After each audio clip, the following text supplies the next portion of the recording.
2020 has been a very strange year. We thought we'd like to ask people in the congregation how they thought Trinity had handled ministry during the pandemic. Here's what they had to say.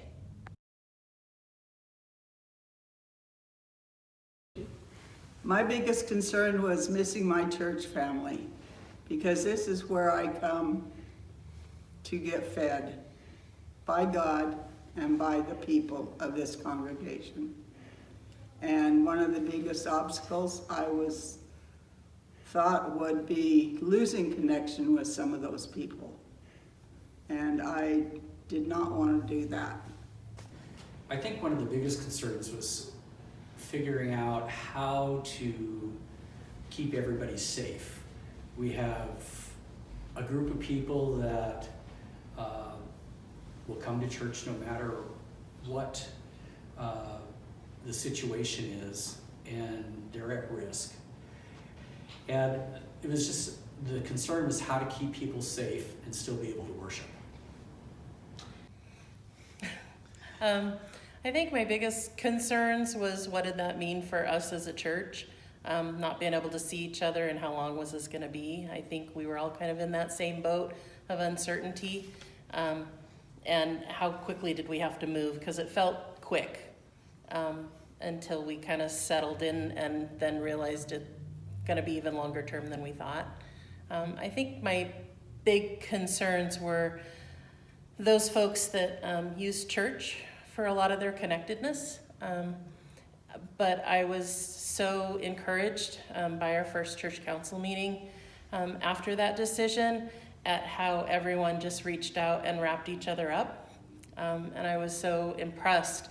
And that just brought a real comfort to me, and I think to those around us, that we could just look forward, and we knew that the safety net was pretty wide. And that was just really encouraging. So the night that we decided that we were going to cancel worship, I remember sitting on my floor in my living room and just bawling, crying my eyes out. I wasn't even sure what I was afraid of. I just knew, I had a feeling that this was not going to be a short-lived experience.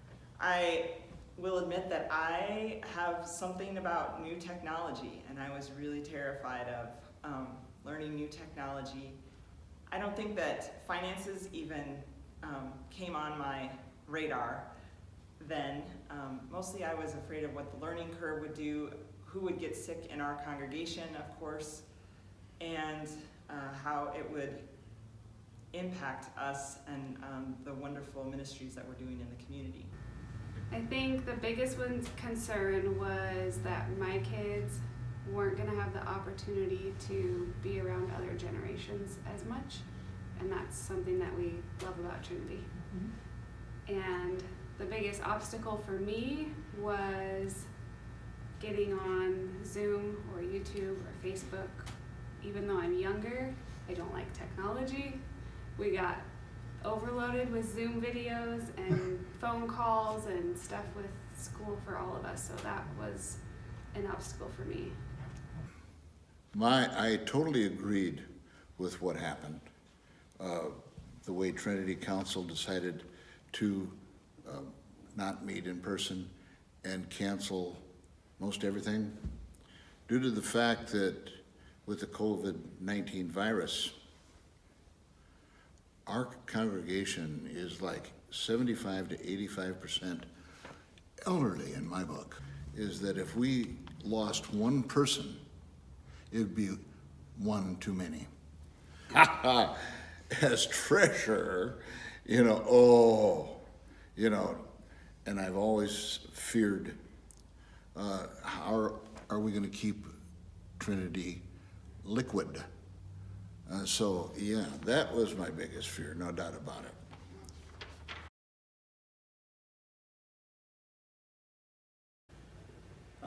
I think the cohesiveness of the congregation has gone really well, and I think that is a direct result of communication.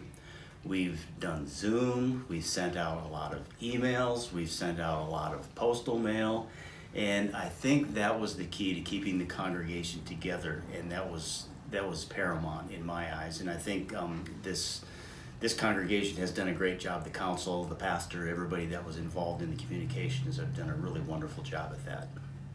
I feel like God has chosen us to reach out, and home communion and some of the home visits have been just so priceless. Marv and Sylvia, going out to see them, and they're just so excited, and it does my heart good to be able to see the smiles on those people's faces. Well, I think some of the online things we've had the coffee hour with Meggan and the Bible studies and Sunday school classes along with the church service has worked out. I know there were some kinks to start with because everybody had to learn a new technology, but I think for the whole, it's worked out real well. You know, one of the concerns would be for those that don't have internet, sometimes they're stuck to just listening. And I'm not sure how many people out there don't even have smartphones where they can't listen, but that was solved by sending out the sermons and bulletins and different forms of other communication that people were able to receive. I think everything, believe it or not. There's been a lot of challenges, I think, to individuals on individual levels.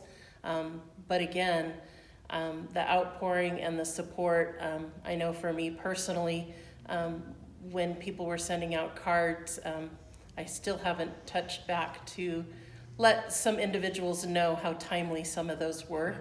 And I'm sure we've all experienced that somehow. I love that our church has continued. I can't really think of any ministry that we have left behind. I think we've adapted.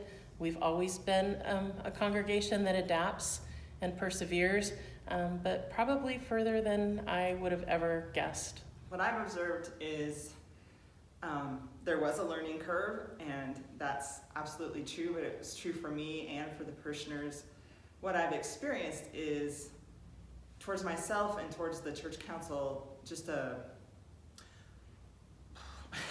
overwhelming amount of grace, that we were not expected to be perfect, that we weren't expected to figure everything out right away. And then, of course, I've observed the financial generosity, which has just been amazing to me. So I think that we identified what was important to us very early, and that really helped. So we had a council meeting that Bob Torrey zoomed in on. That was their first real Zoom experience from the Koinonia room on the Sunday that we did Facebook Live the first time.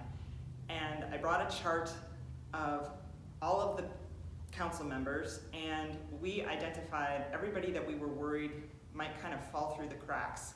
And we made assignments just at that meeting. And then I think it was at a later meeting in March, probably, we identified what our goals were going to be during the pandemic. And as a leader, that was incredibly helpful to me, because it said, these are our priorities, and this is where we want you to put your time as our one full-time staff person. So that was, we were going to continue to do weekly worship. We were going to work on financial stability, whatever that looked like, getting the PPP loan, making it very easy for people to give by sending envelopes, and then this communication and connectedness. And then that also gave me a way to kind of report back to the council on where I and other lay leaders were spending our time. To my surprise,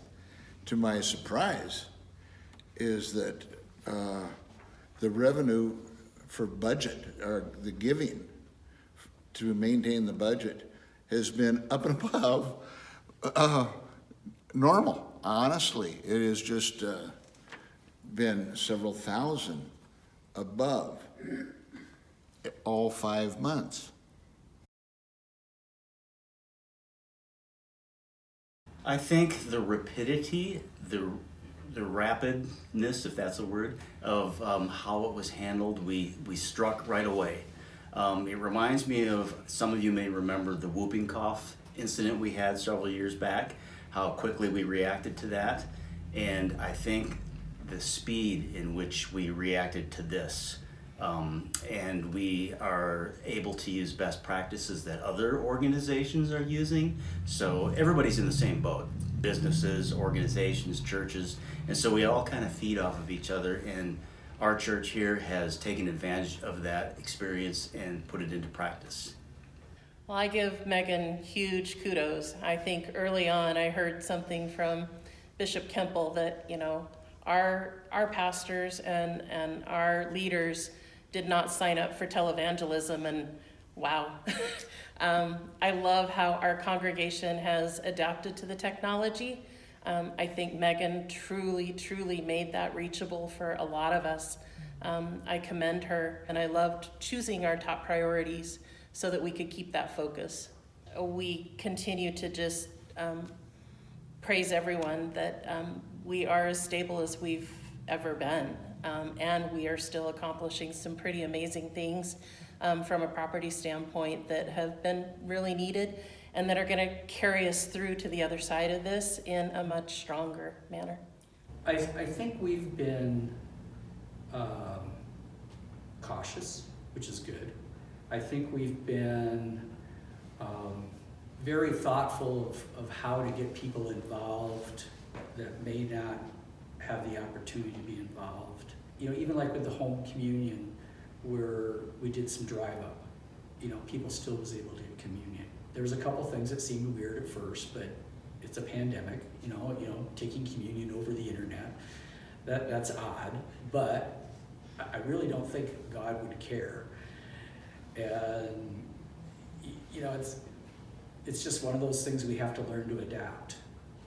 And I think things have gone quite well. I think it's been amazing how people have adapted, especially because it's hard to adapt and change in the best circumstances, and we have all had this extra layer of stress, multiple layers really. Yeah, again, the generosity is just such affirmation to me, because I know that in this country we speak with our money. Whether that's the way it should be or not, that's true. Where we put our money says something about our values, and the fact that we have been one of the many organizations that people have chosen to continue to financially support through this has been huge to me. The Zoom? Oh, for crying out loud. You know, we sit there with Zoom and we see everybody, and here's the pastor. Who would have ever thought that she would become our electronic communication expert? You know, and we've all become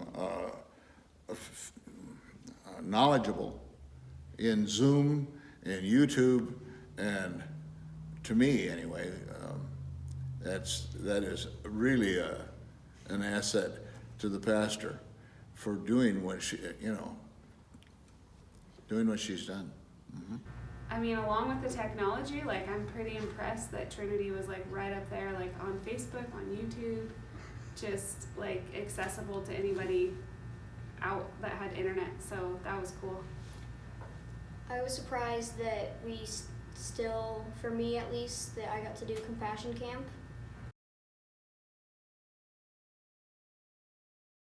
I think Trinity has done awesome. I think we've reached out to other people. People have come to see me, and I have been able to visit people, and it's a little bit more personal maybe than what we have in church. So that has been wonderful. And Zoom. Zoom has really kept us together. And to be able to see people's faces and open up and just, we have kept the services going. And I think Pastor Meggan has just gone above and beyond, as the council has. Well, I can't speak to everybody's physical health, but I think the health of our congregation is good. I think as you go through adversity together, it makes you stronger. And I think that once we start meeting again in person, and a lot of people are just chomping at the bit to do that, I think you'll find that we are stronger for this. I love that we've really persevered. I think we're actually stronger than we were. What does it look like going forward? Nobody knows. But I love when we ask for input, we get some really true and thoughtful input to help us direct that. And I feel really supported. And I also feel like we've tried to make room for a lot of different opinions. Everybody's going through this. I like the analogy of, you know, we're all in the stream together, but we all have a different boat. And I think that's going to continue and, again, keep us stronger on the other side. I think it's pretty strong. People have learned new skills and have been able to communicate. I think Compassion Camp has been a tremendous gift for that age group. And of course, I've been checking in with some of the older kids. We are certainly offering lots of different things. Worship on Sunday mornings, the tvpraise.org website, the blog. There's lots of different ways for people to get what they need. Yes, I think we're very healthy. I think, yeah, I do. It seems like, just from people that I've talked to, that like we've all pulled together and everybody's tried to stay connected. It's hard to say about like the whole group because I think it's just people that you contact here and there. But I know we sent some cards, the kids made some cards like early on and we got some, and that was like a huge blessing just to know that other people are going through their own version of this big change, but that we're all still connected and thinking about each other.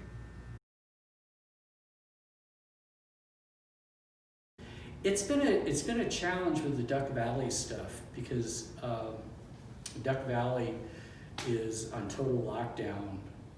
Well, up until a couple weeks ago, I guess.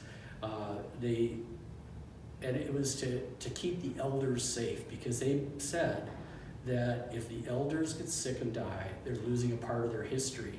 And I think that's something that we need to think about is when our old people get sick and die, we're losing a little bit of that history of the church. And I think it's been a smart move to stay the way we've been, where we're being cautious. You know, I asked Cedar one time, I don't know if we just had driven by church, and I just said, what do you guys miss the most about church? And I hope nobody is offended by this, but Cedar said, honestly, I miss hugs from old people. So that's what we miss. I love this church! Thank the whole congregation for making everything happen, for keeping us vital, keeping us alive. We want to share with you that we are a healthy congregation. We're sending out financial commitment sheets here. We want to ask everyone to keep that faith, fill them out, get them sent back in, if possible increase. And but again, we thank you for what you've done for the church.